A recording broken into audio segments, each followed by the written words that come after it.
तो इस एपिसोड की शुरुआत वहीं से होती है जहाँ से पिछला एपिसोड खत्म हुआ था। पिछले एपिसोड के एंड में देखा था, लड़की रोने लग जाती है और कहती है फूशन सी आइलैंड से जाकर हमने आपके लिए स्पेशल गोल्डन क्रो लाया था, हमने देने का वादा भी किया, लेकिन आप तो भी नहीं लेकर हमारे साथ धोखाधड़ी कर रहे हो, हमको नहीं दे रहे। तो हमारे मेन कैरेक्टर को याद आता वट फूशंग सी आइलैंड से जाकर इसने गोल्डन क्रो लाया। फूशंग सी आइलैंड एक बहुत ही बड़ा आइलैंड है। जब मैं गेम का प्लेयर था ना, उस समय ये आइलैंड अनलॉक नहीं हुआ था, लेकिन बोला जा रहा था कि अगर वो आइलैंड अनलॉक हो गया ना, उस आइलैंड पर न जाने और क्या क्या कमाल की चीज़ें होंगी। तो ये जो गोल्डन क्रो ये जो देने का बोल रही है ना, वो शायद वाकई में काफ़ी कीमती होगा, तो मुझे वो चाहिए। वो दूसरी ओर बुढ़ा भी कहता रहे यार ना बच बहु रे, मर जा बहु रे। लड़की भी कहती क्या करें, वो धोखा दे रहे हैं। तो बुढ़ा भी कहता चलो यार नहीं दे रहा तो नहीं दे रहा, हम उसके सामने घुटने पे नहीं आएंगे। हमारा मैं कट्टा भी कहता सुनो तुम्हें जो चाहिए वो मैं दे दूंगा। लड़की भी कहती सच्ची में दे दो। बुढ़ा भी कहता हाँ ये फ्री में नहीं देगा, बोल बे तुझे क्या चाहिए। हमारा मेन कट्टा भी कहता है वेल मजाक नहीं कर रहा, लेकिन मैं सच्ची में फ्री में देने वाला था, लेकिन आपने यहाँ पे जब बोल ही दिया है तो मैं आपसे कुछ मांगूंगा। बुढ़ा भी कहता क्या मांगेगा, कि मैं घुटने पे आऊँ, तेरे सामने घुटघुटाऊँ, तेरे सामने रोऊं धोऊं, तेरे तलवे चाटूं? ऐसा कुछ नहीं होने वाला। हमारा मेन कट्टा भी कहता मैं ये चाहता भी नहीं, तुम्हारे हाथों में वो जो गोल्डन क्रो है ना वो मुझे दे दो। तो वो भी कहता व्हाट गोल्डन क्रो तुझे यहाँ पे चाहिए, दे दूंगा यार ये दे। इतना बोलकर उसको अंडा निकाल के देता है। हाँ तो गोल्डन क्रो यानी गोल्डन यानी सोना, क्रो यानी कौआ, तो सोने वाले कौए का एक अंडा था। हमारा मेक कट्टर नोटिस कर लेते हैं ये नॉर्मल गोल्डन क्रो नहीं, 3 पैरों वाला गोल्डन क्रो है, तो मुझे ये चाहिए। दे दूँ ना? वो भी कहता दे दो यार। तो हमारा मेक कट्टर 2-2 दे देता है और कहता है ये दूसरा भी रखो। वो भी कहती सच्ची में आपने 2 दे दिया। तो बुढ़ा भी कहता हाँ इसका ज़्यादा एहसान मत मानो, हमें गोल्डन क्रो का अंडा देने वाले, ये भी अंडा बड़ा स्पेशल है। लड़की भी कहती अरे यार शुक्रिया दे दिया, लेकिन वो जो गोल्डन क्रो का अंडा है ना उसको हैच करवाने में काफ़ी दिक्कत होगा। हमारा मेक कट्टा भी कहता दिक्कत पार कर लूँगा। बुढ़ा स्क्रोल ओपन करके देखता है और कहता है रियल वाला है, मजा आ गया, चलो पोती। और वो दादा पोती वहाँ से निकल जाते हैं। इधर ये लड़का भी कहता है तुमने लिटरली स्क्रोल यहाँ पे दे भी दिया बिना कुछ सोचे समझे, मालूम भी है ना स्क्रोल द्वारा क्या हो सकता है। हमारा मेन कट्टा भी कहता है बंदे लोग की आत्मा में कोई तकलीफ होती है ना, उस तकलीफ को दूर किया जा सकता है, तभी तो बुढ़े को चाहिए था। ये भी कहता वाह यार क्या बात है, तुमको ये मालूम है? हमारा मेन कट्टा भी कहता है मुझे मालूम है, और साले कमीने बुढ़ा बेचारा मांगने आया था, उसको ना देकर तूने मुझे दे दिया। वो भी कहता है क्योंकि मेरा बहुत ही पुराना नफरत है उस बुढ़े को लेकर। हमारा मेन कट्टा भी कहता सच्ची में बताओ ना यार ऐसा क्या हुआ था, मुझे ये सुनने में मजा आता है। तो वो भी कहता है वो छोड़, तू मुझे ये बता ये जो अंडा तूने लिया है वो हैच कैसे करेगा? अंडा हैच करना काफ़ी इंपॉर्टेंट है। हमारा मेन कट्टा भी साला मेरे टॉपिक को इग्नोर यहाँ पे मार रहा है। और वो ये भी कहता है अंडे को हैच करने के लिए कई सारे मटेरियल यहाँ पे चाहिए, ले मैंने लिख दिया है। तो हमारा मेन कट्टा भी कहता बाप रे यार ये तो वाकई में कीमती मटेरियल है। ये भी कहता तभी तो साले ने बिंदास तुझे दे दिया बिना कुछ सोचे बिना कुछ समझे, क्योंकि मालूम है ये मटेरियल मिलना काफ़ी हार्ड है और तुझे कभी मिल भी नहीं पाएगा, लेकिन कोशिश कर सकता है, नसीब रहा तो मिल जाएगा, बाकी अगर मेरे से कुछ काम होगा तो मांग लेना।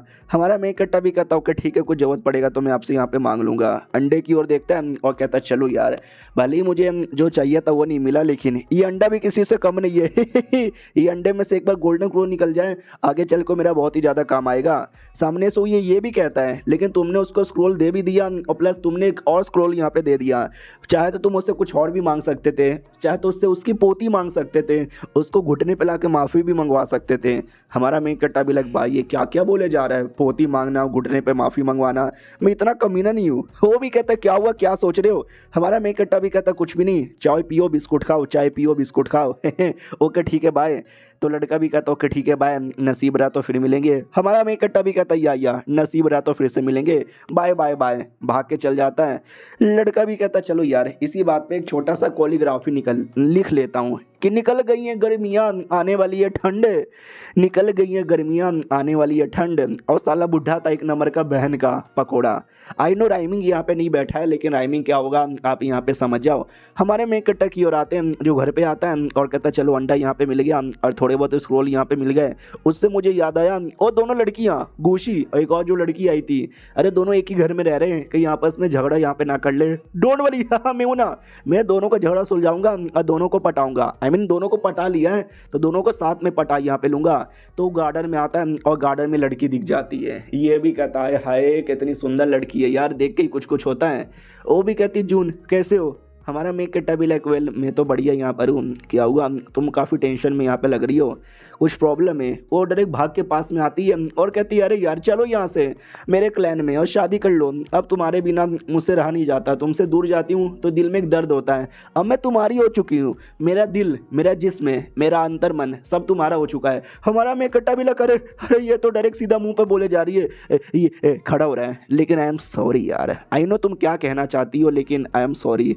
वो भी कहती क्या सॉरी, कहीं ऐसा तो नहीं मानते कि मैं बोझ हूँ। हमारा मेक कट्टा भी कहता नहीं बोझ की बात नहीं है, लेकिन यार क्या बोलूँ, तुम बात समझो यार। उतने में गुशी आती है और कहती है देखो नाश्ता लेकर आई, लेकिन दोनों को साथ में देखकर बेचारी का दिल टूट जाता है। इधर हमारा मेक कट्टा भी समझाता है कि अरे गुशी जैसा तुम सोच रही हो ऐसा कुछ नहीं है। तो ये लड़की डाउट में आती है कि अरे यार वो उसको काहे को मनाने जा रहा है, हम दोनों कुछ भी करें, हम दोनों तो शादी करने वाले हैं, ये दोनों तो मास्टर डिसाइपल है, तो डिसाइपल को फर्क काहे को पड़े। इधर हमारा मेक कट्टा भी लाइक कैसे समझाऊं समझ नहीं आ रहा। वो भी कहती है अरे समझाओ ना समझाओ ना यार मैं सुन रही हूँ। तो हमारा मेक कट्टा भी कहता याद है जो मैंने पहले बोला था वो मैं निभाऊंगा, मैं अपना वादा निभाऊंगा, विश्वास करो। वो भी कहती है यार मुझे आप पे पूरा विश्वास है, बस हल्की सी मैं सैड हो गई थी आपको साथ में देखकर। हमारा मेक कट्टा भी कहता रही है तुम गलत समझ रही हो। वो भी कहती है ठीक है तुम्हारे लिए और खाना लेकर आती हूँ। तो पीछे से लड़की मुंह पे कह देती है कि सुनो अगर तुम्हारे दिमाग में मेरे बाबू को लेकर कोई विचार है तो बस 4 की बनाओ बत्ती और डाल लो अपने अंदर। वो भी कहती ना ना कोई ऐसी विचार नहीं है, मैं इनको लाइक नहीं करती, मनी मन सोचती या मैं लाइक नहीं करती भाई, मैं तो सच्चा प्यार करती हूँ। तो ये भी कहती बहुत बढ़िया, करना भी नहीं चाहिए क्योंकि ये तुम्हारे मास्टर हैं। वो भी कहती या ये मास्टर है तो तुझे उससे क्या। वो भी कहती नहीं नहीं अगर ये तुम्हारे मास्टर है और मैं मास्टर की बीबी यानी मैं तो मास्टरनी हो गई ना, तो मास्टरनी बुलाओ मुझे। वो भी कहती मैं नहीं बुलाने वाली, मास्टरनी तब होगी जब तू शादी कर लेगी और अभी तक शादी हुई नहीं है और बड़ी आई मास्टरनी बनने वाली। वो भी कहती यस पॉइंट है तुम्हारी बातों में, शादी होने के बाद मास्टरनी बनूंगी हाँ, लेकिन एटलीस्ट तुम उनको तो मास्टर बुला सकते हो, तो मास्टर नहीं बुलाते, हमेशा नाम से बुलाते हो, चलो कॉल हिम मास्टर। तो बेचारी एकदम रोने लग जाती है और कहती है मैं आपको बोलती हूँ, मैं आपको बोलती हूँ मास्टर। हमारा मेक कट्टा भी कितना क्या हगर ये बोलने में, मास्टर ही तो बोलना है। ये भी कहती सुन लिया ये तुम्हारी डिसाइपल है और डिसाइपल जैसे थोड़ा रखना। क्या यार 3 साल हमारा क्या हो गया, तुमने न जाने कितनी लड़कियां पटा ली, ये तो एक है और भी ये क्या और भी कहीं पटा के रखी है क्या तूने। हमारा मेक कट्टा भी कहता ना यार हमेशा तो मैं बीमार यहाँ पे था, बाय द वे तुम पास में हो, तुम्हारे काफ़ी बड़े बड़े लग रहे हैं। तो वो काट लेती है और कहती छी कितना गंदा आदमी है, खुलेआम गंदी गंदी बातें करता है, लो मैंने काट लिया, अब ये जो काटा का निशान है ना समझो पनिशमेंट है मेरे सामने मस्ती मजाक करने का। हमारा मेक कट्टा भी कहता है एक सेकंड, काटने के निशान से मुझे याद आया और जो कमीना लड़का था तुम्हारे क्लैन का जिसको मैंने जान से मारा उसकी बॉडी पे भी एक अजीब सा निशान था। लड़की भी कहती निशान कैसा निशान। हमारा मेक कट्टा भी कहता ना जाने क्यों मैंने ऐसा निशान है ना डेमोन लोगों की बॉडी पे देखा है, कहीं ऐसा तो नहीं वो डेमोन कल्टिवेटर का जासूस था। मनी मन सोचता यार ये मुझे मालूम है और ये बातें मैं डायरेक्ट इनको बता नहीं सकता, तो उल्टी सीधी बातें करके मैं इनको घुमा रहा हूँ। तो वो भी कहती व्हाट यानी वो कमीना डेमोनिक सेट का एक जासूस है, हम इतने सालों से एक दूसरे को जानते थे मुझे पता भी नहीं चला। हमारा मेक कट्टा भी कहता हाँ लेकिन मैंने स्टार्टिंग से काफ़ी नज़र रखा था और काफ़ी सारे सबूत यहाँ पे ढूंढे थे, वो लड़का वाकई में जासूस है। ये भी कहते तुम्हें कैसे पता, तुम्हें तो कई सालों से चोट लगा था ना। हमारा मेक कट्टा भी कहता अरे यार तुम मेरी बाबू हो ना यार, तुम्हारे लिए तुम्हारे क्लैन के लिए मैंने ये सब कुछ किया था और कुछ नहीं। वो भी कहती वाओ मेरे बाबू आप कितने सही हो। और ये चैप्टर यहीं पर ख़त्म हो जाता है। ये पागल बनाया जा रहा है और वो बेचारी पागल बने जा रही है। चलो मिलते हैं किसी और वीडियो में, जब तक के लिए बाय बाय।